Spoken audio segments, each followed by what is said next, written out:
Hello everybody, welcome back to the channel. Thank you for coming back, liking and subscribing. Today we're just going to look into the breaking news, basically, which is Peter Obi is going to court and asking the court to revoke Tinubu's ticket and certificate as president-elect.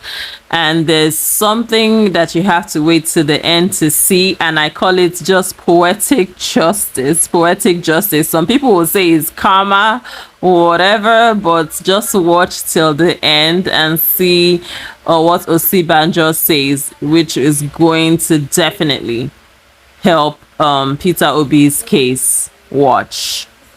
Democracy is not democracy, it's democracy, madness, insanity. Many politicians, they deserve to be in the asylum, they deserve to be in mental institution. They are out of their mind, they are out of their senses. Evil people that have lost touch with humanity, they are so diabolic in their ways that they don't care, even if others die in the process.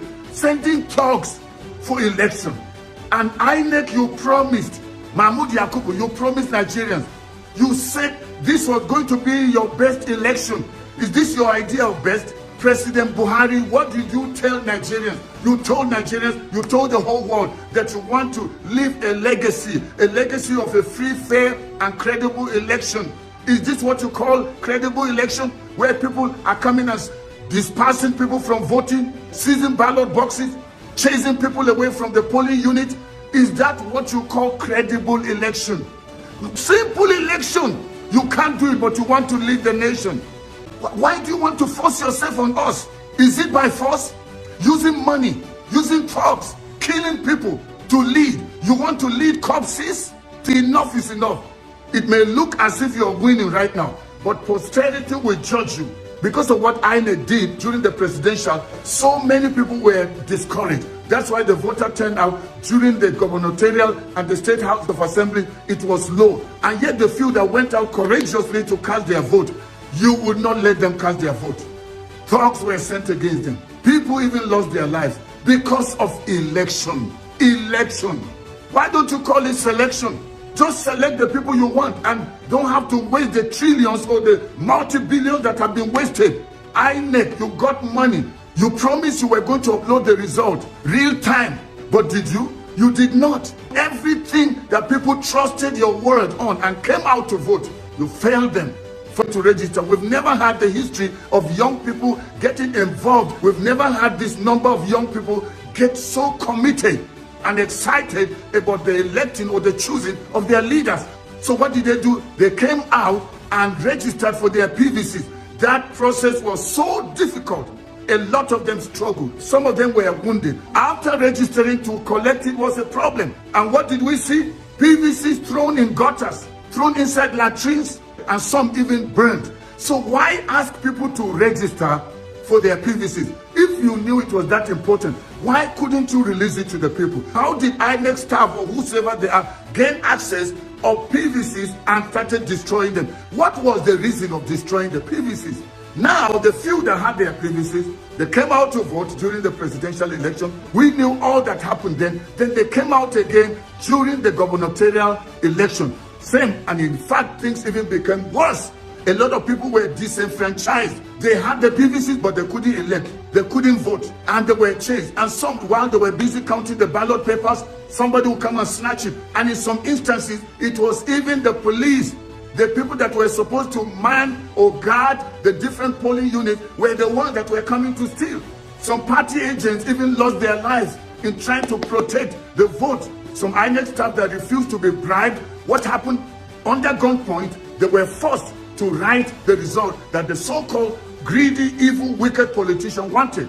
They could not trust the will of the people, the choices of the people, because they know their ways are evil and wicked. That's why they have to send thugs. That's why they have to bribe. In some places, they will come with wrappers, come with rice, and come with yam, and be giving people. So you collected a wrapper, and you voted for your whosoever is your candidate, or the one they told you to vote. You got the wrapper. Will you wear that wrapper forever?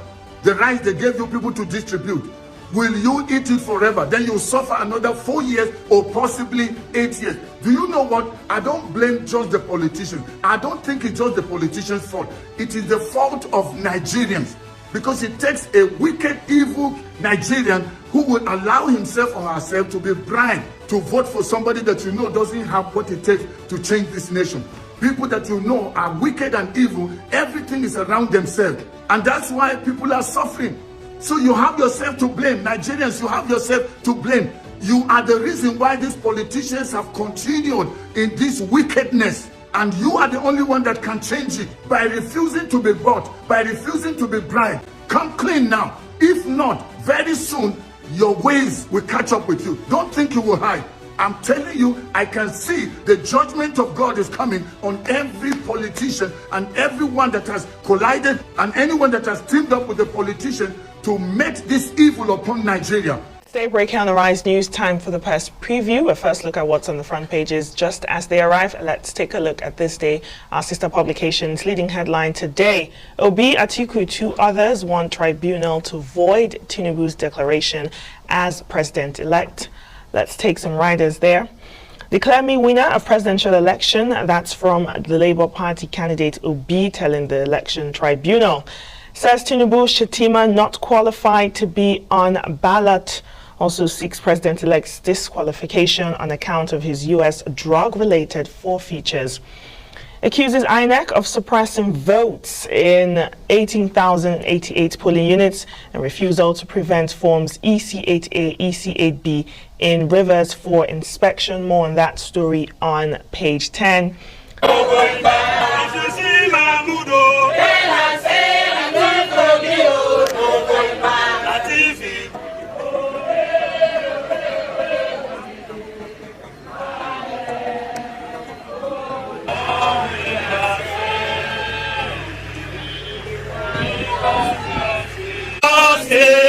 What are Nigerians saying? All we are saying, we want justice. During the presidential election, INEC said they are going to use the BVAS machine to upload results using the IRAF.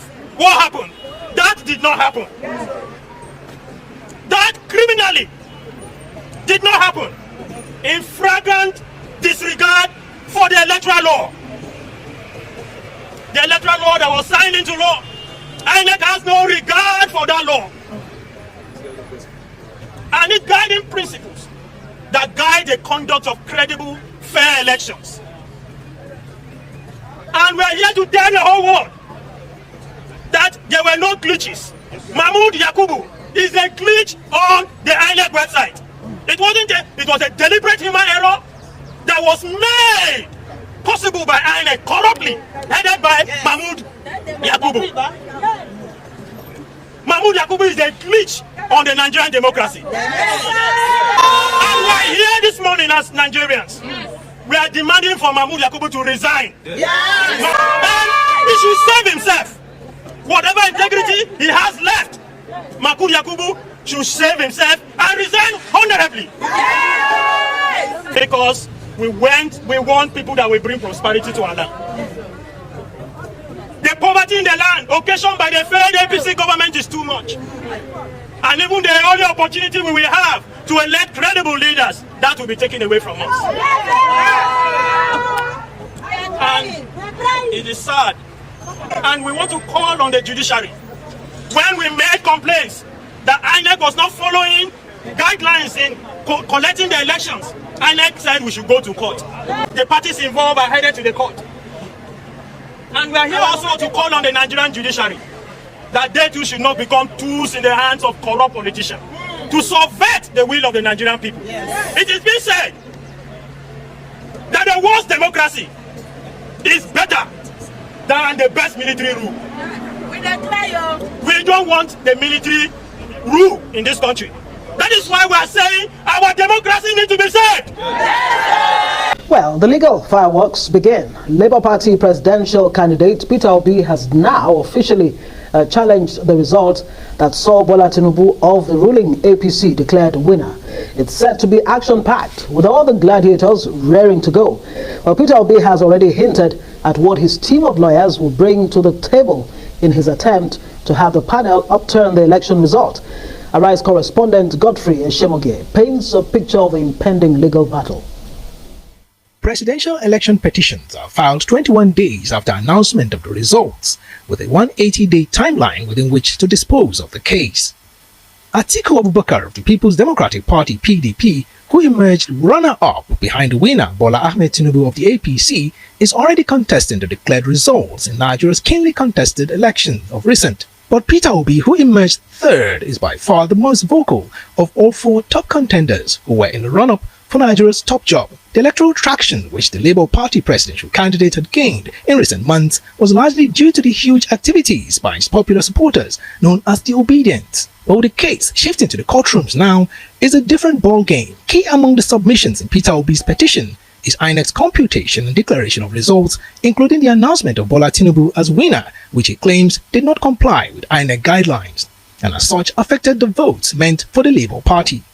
The Labour Party candidate is also contending that at the time of the conduct of the presidential election, Tinubu was not qualified to run due to a pending lawsuit against him, and for his running mate, Kashim Shettima, who was still a serving senator when he ran for office, he alleged that it is in clear breach of the Electoral Act. And in consequence, Peter Obi, among other prayers, is asking the tribunal to issue him a certificate of return as the duly elected Nigerian president, or in the case where it cannot do so, he is urging the panel to cancel the entire election and hold fresh polls, of which the APC presidential candidate Bola Ahmed Tinubu will not be on the ballot. System, what hope is there that Peter Obi and his Labour Party can reclaim what they say is the people's mandate?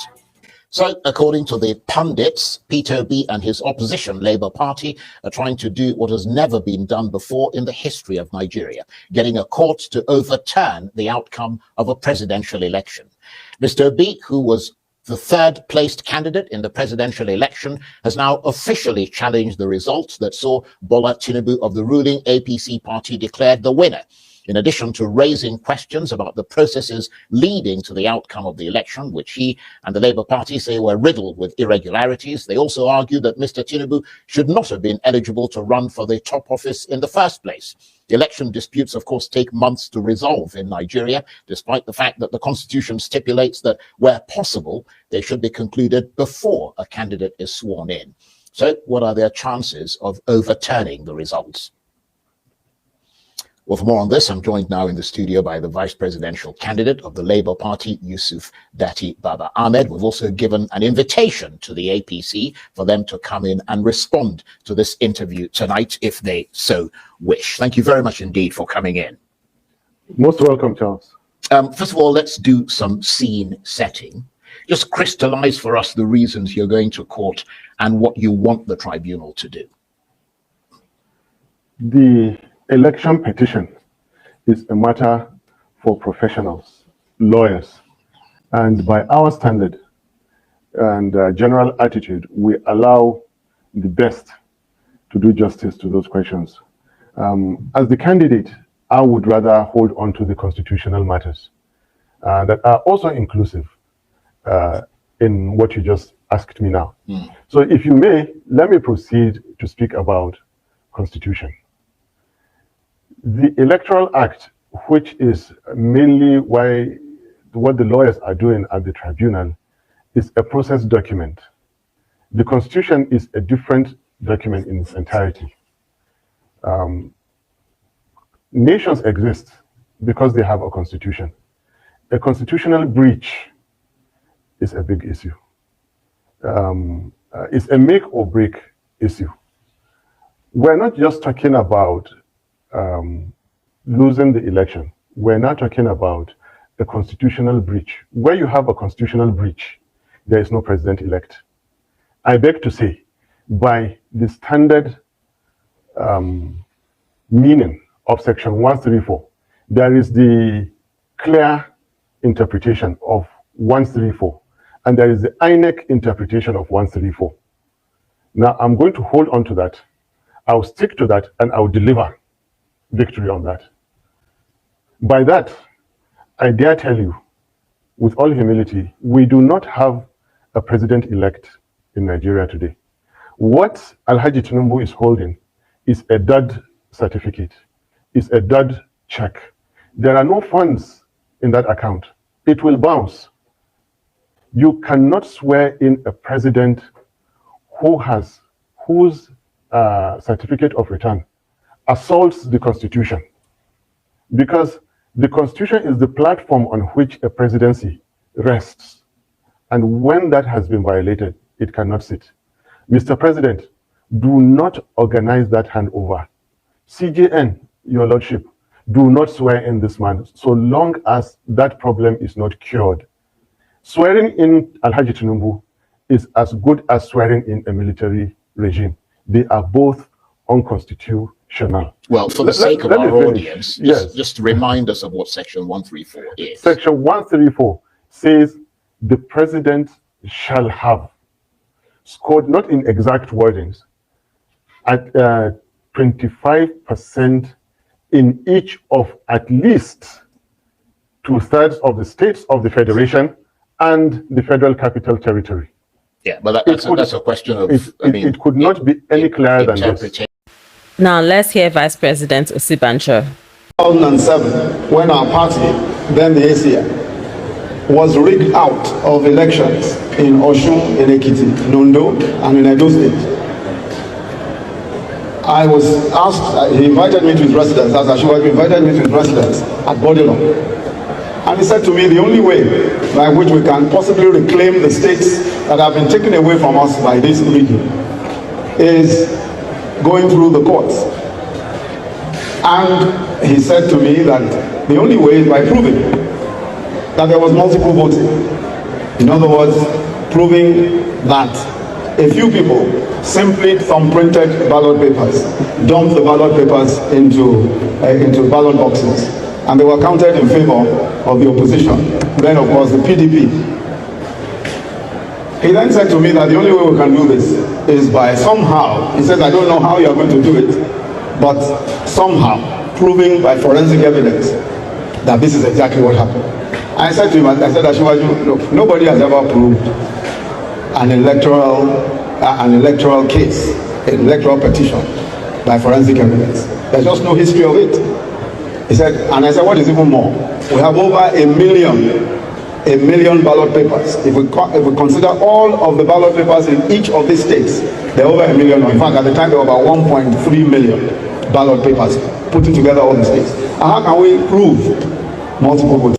Met with possibly the most experienced fingerprint expert in the entire United Kingdom, a gentleman called Adrian Forty, introduced to me by some of the QCs who I worked with in the UK. And when I told Adrian Forty the enormity of the problem, he laughed and almost fell off his chair. He said, in all my own almost 50 years of experience as a fingerprint expert, I have not even done up to 4,000 fingerprints. You are now saying that I should come and do 1.3 million fingerprints. Come on, I mean, that's almost impossible. Anyway, so we parted that day, that was a Thursday. And then he called me back on a Monday and said, let's talk again about this crazy thing that you have suggested. And we sat and talked about it. And somehow designed a way, he said, of course we used a bit of technology. But most importantly, we were able to get fingerprint experts. He said to me, he said, the only way is to get the number of fingerprint experts that have never been assembled before. I said, about how many? He said a minimum of 50 fingerprint experts. In the end, we hired 63 fingerprint experts, 63. 50 of them were from the UK police. What was even more interesting about that was that even to get the UK police to support us, Ashwaju had to come all the way from Nigeria to come and talk to friends and people who knew, to try and persuade the authorities to let us use the UK police. In the end, they allowed us to, of course, in the spare time of those policemen. And we got an additional 10 policemen. Altogether, 63 policemen, working flat out for almost 6 months.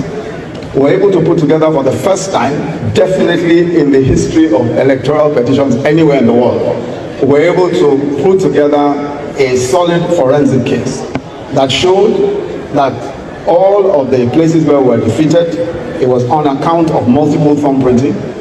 And we also demonstrated that it was impossible for those who said they voted. For instance, we showed that if you cast 20,000 votes in a particular unit, when we calculated the time that it takes to cast one single vote, it's usually about 5 minutes.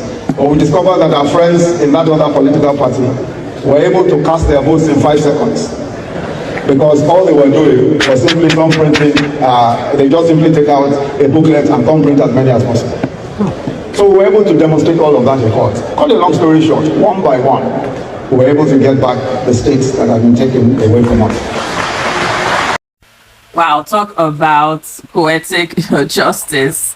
Wow, oh my God. This video that just showed happened, I don't know, a long time ago.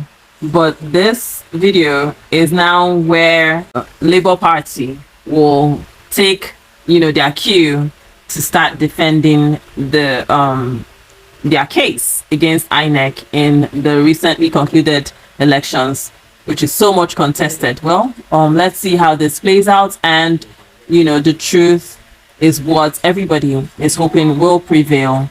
And thank you for watching. Do click to subscribe, like, and share. I'll see you back next time on the channel.